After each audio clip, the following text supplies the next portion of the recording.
Welcome back to another spine-tingling episode of MsStoryMystery.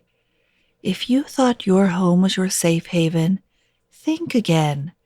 In episode 37, we're diving into haunted hallways, encounters with spirits who refuse to move on, and objects that carry more than just memories.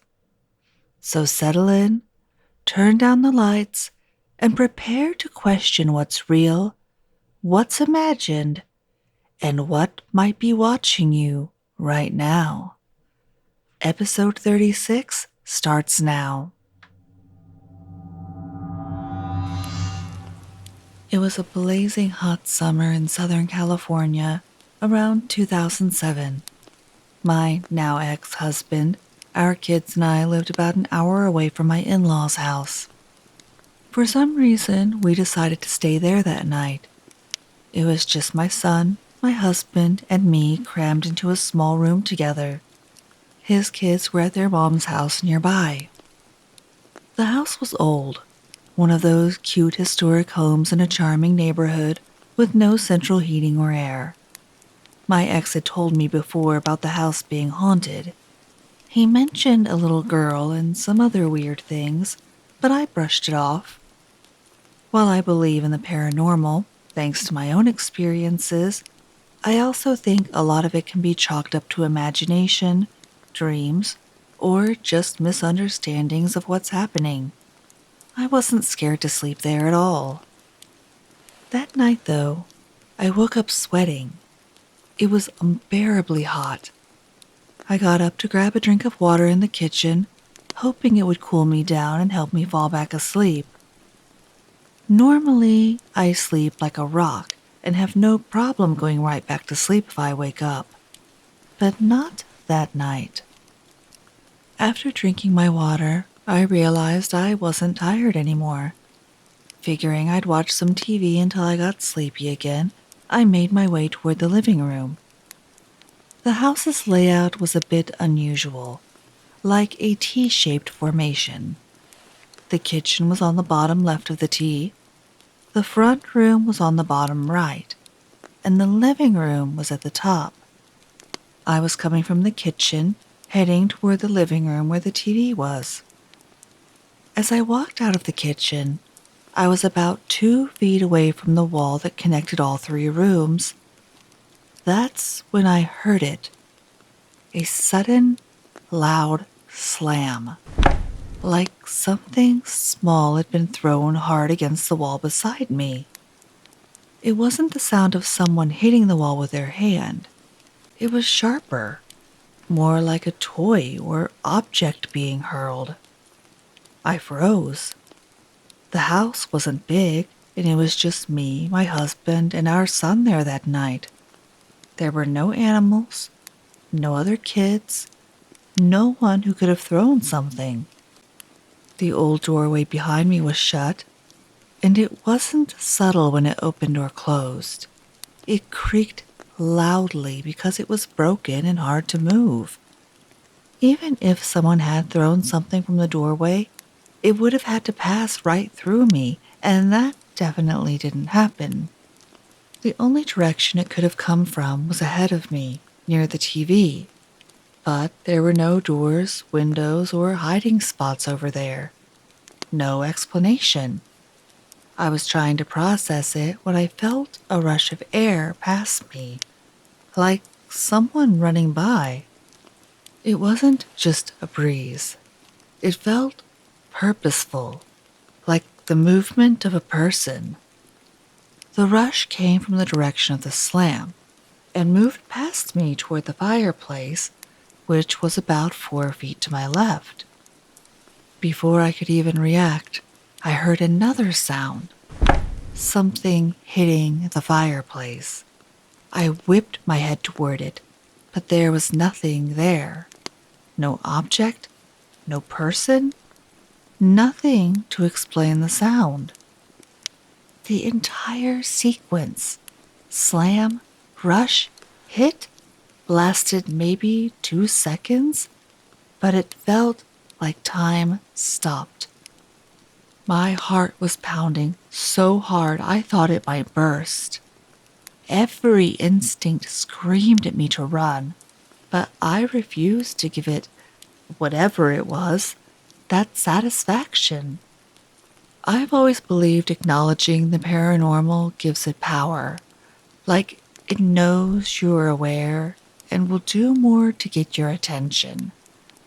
So I pretended I wasn't scared. I calmly turned off the light, acting as if I'd simply changed my mind about watching TV, and walked back to the bedroom. Totally casual, right? Inside, I was dying. Once I got back to bed, I climbed in next to my husband, scooted as close to him as I could, and pulled the blanket up over me, even my feet. Yes, it was still about 85 degrees in the house, but I didn't care. I'd rather sweat to death than leave myself vulnerable to whatever just rushed past me.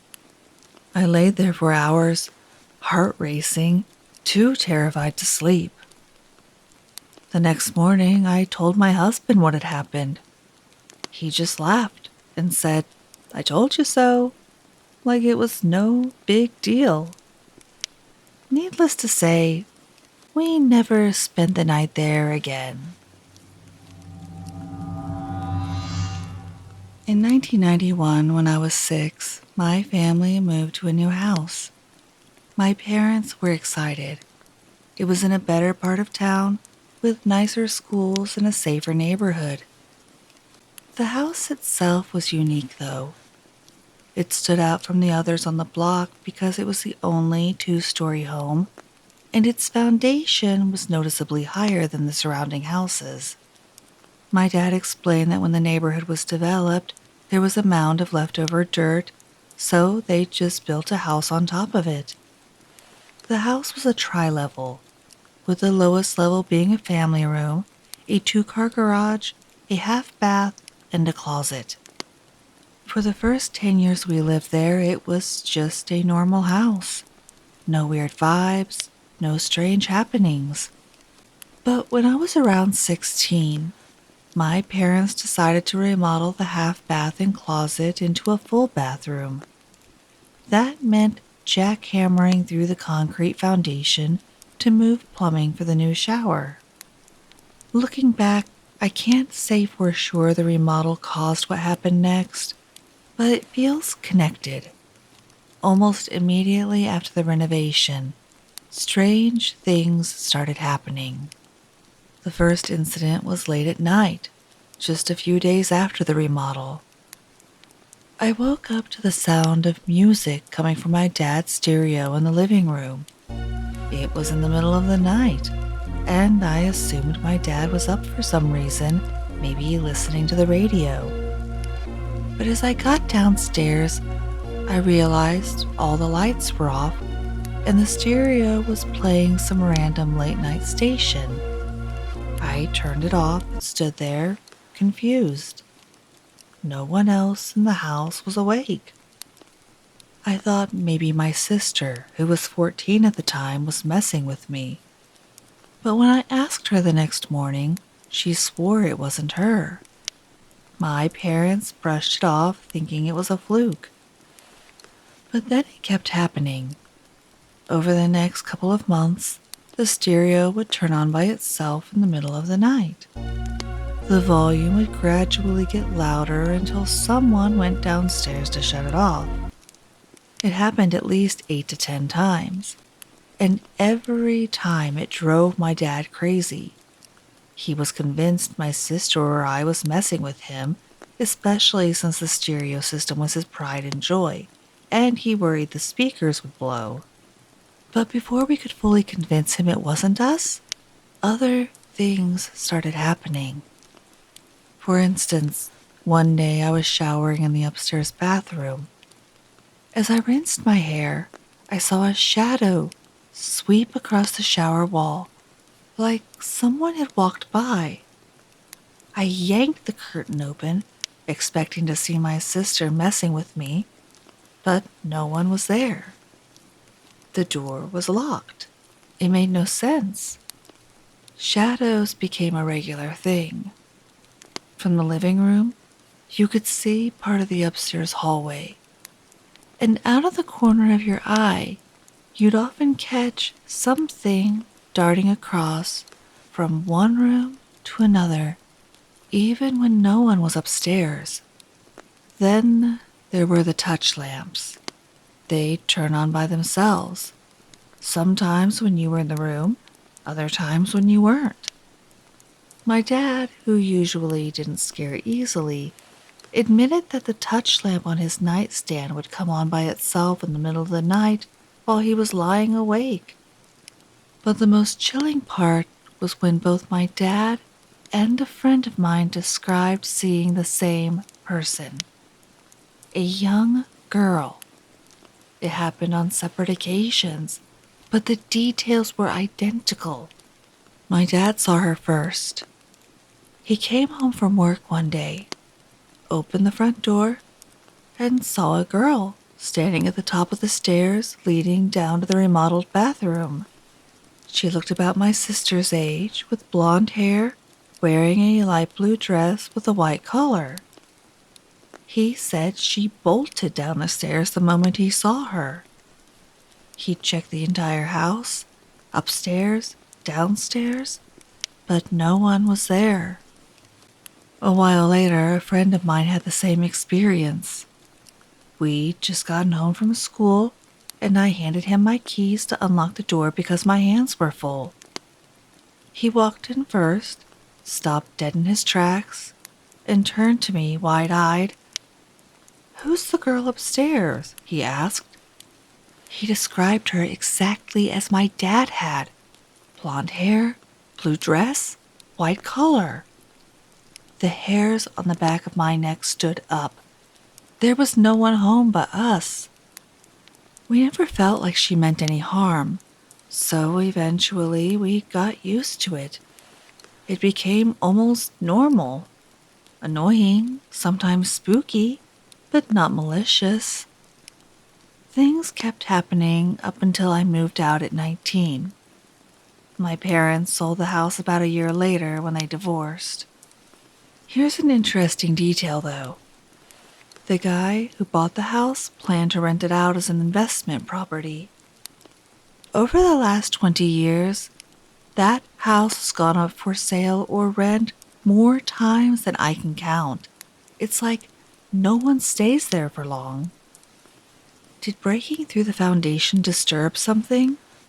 Was the house built on a grave, or did the leftover mound of dirt hold some dark history? Or was it all just some bizarre glitch in the matrix? I don't know, but it's something I'll always wonder about. When my newborn son arrived, life was chaotic but sweet. Along with him, I had my 4-year-old, who loved sneaking into our bed at night. To keep an ear out for him, I always left the bedroom door slightly open.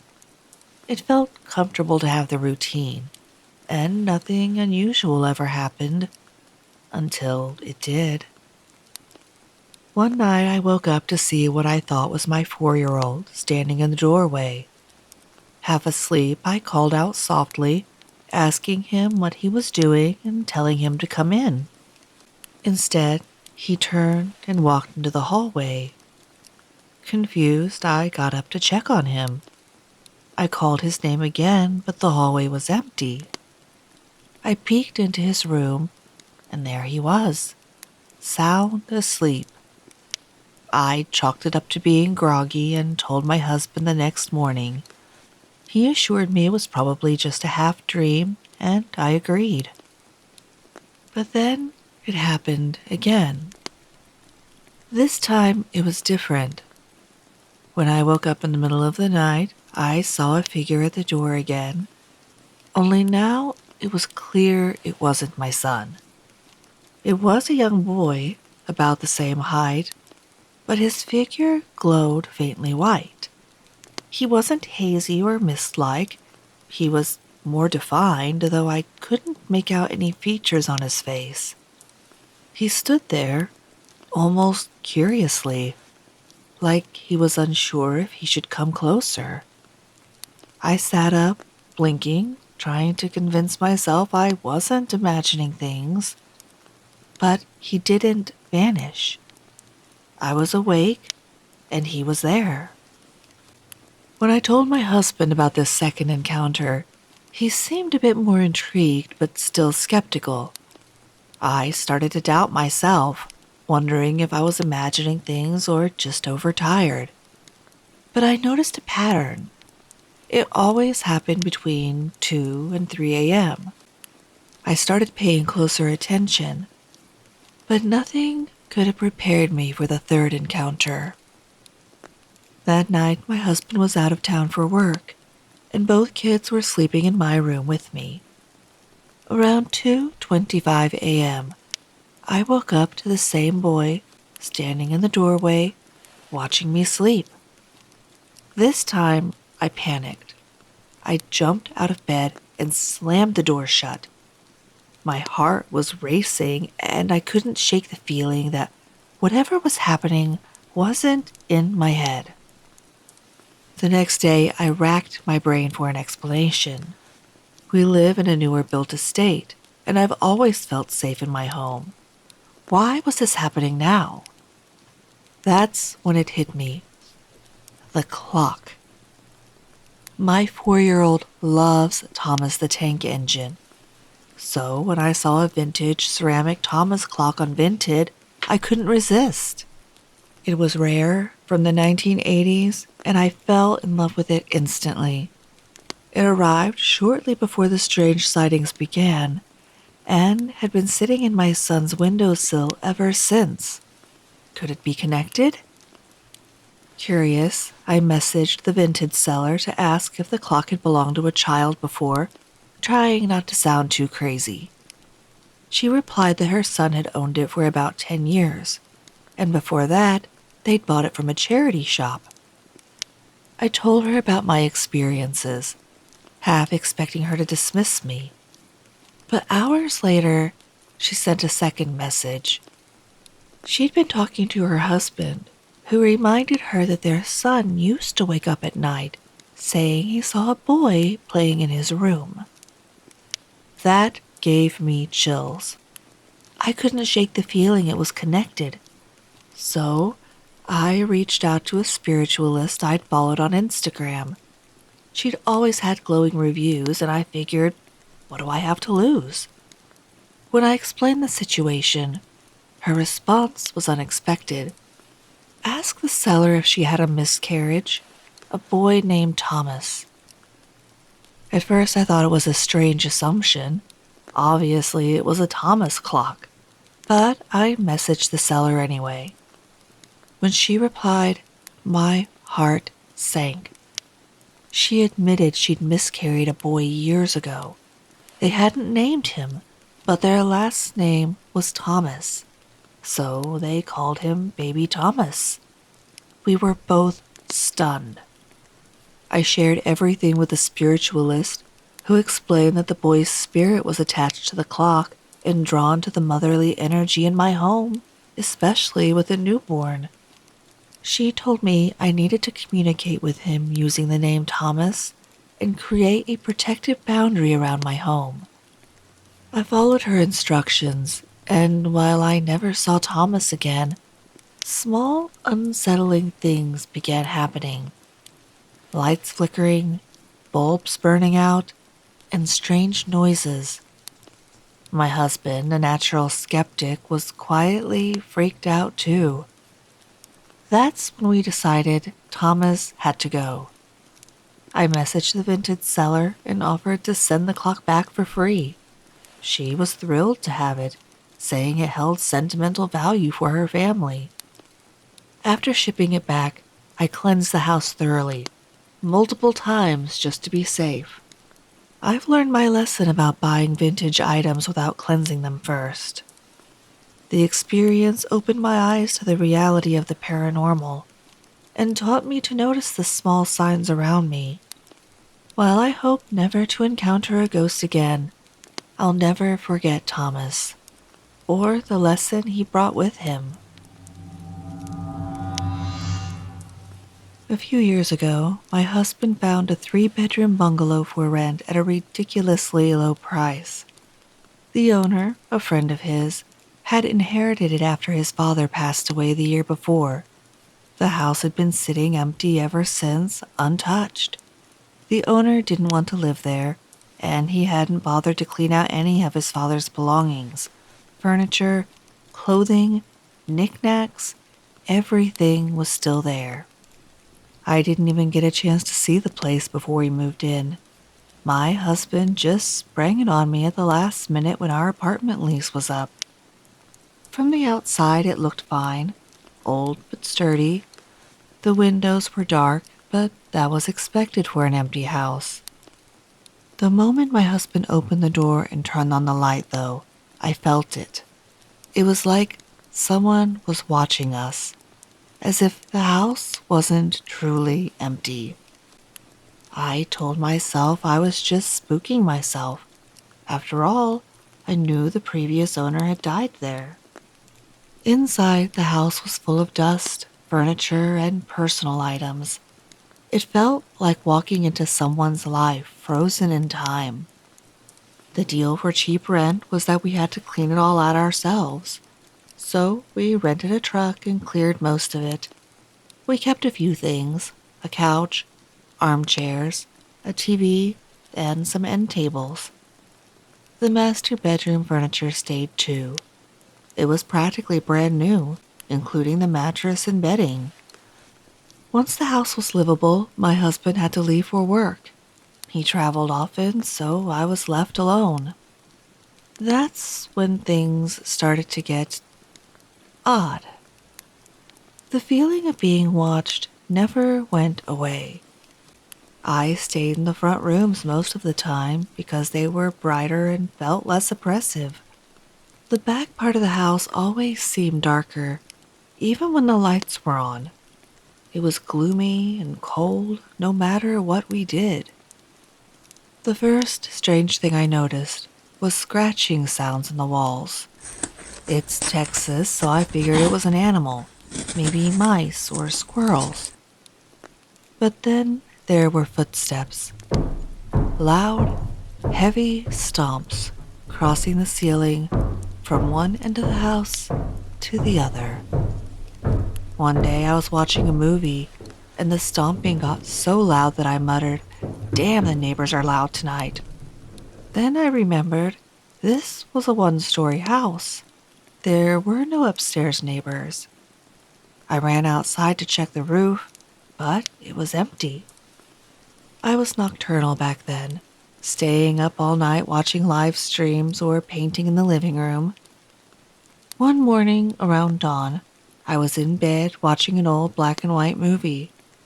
That's when I heard it. 2 sharp knocks on the wall above my bed. The bedroom was at the left corner of the house, and the sound was so intentional that it startled me. Before I could react, the knocking turned into a scratching, swirling sound like someone was brushing a leafy branch in its circular motions along the wall. I jumped out of bed and ran outside, expecting to catch someone messing with me, but there was no one there. It happened a few more times, and one night, I finally worked up the nerve to respond, "Hello?" I called out after the first 2 knocks. There was a pause, and then 3 more knocks, louder this time. I asked, "Who's there?" And suddenly, the knocking became frantic and aggressive, pounding hard and fast against the wall. Terrified, I ran outside again, but, like before, there was no one there. When I came back inside, the knocking hadn't stopped. It had moved to the ceiling, accompanied by that swirling, scratching noise. Shaking, I called a friend who immediately told me I should never have responded.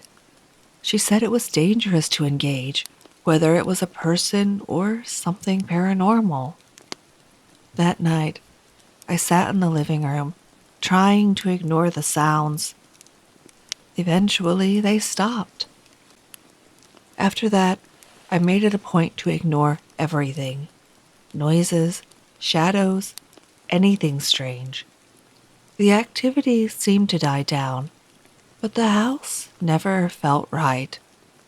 We painted the back room, hoping it would brighten the space, but it stayed gloomy no matter what we did. When we tried sleeping in the master bedroom at the back of the house, neither of us could rest. I always woke up feeling like someone was watching us from the kitchen. I'd close the bedroom door before going to bed, but several times I woke up to find it wide open again. The room was always cold and uncomfortable, even on the warmest nights. We only stayed in that house for a year before moving out. Looking back, I'm convinced something was there. Something that didn't want us to stay. I once did an open house for another realtor at this old house that dated all the way back to around 1735. Beforehand, I'd previewed the photos online with a listing agent. He wanted to point out a few unique features. The place was completely empty since the owner had already moved out, so I made a mental note to bring a chair with me.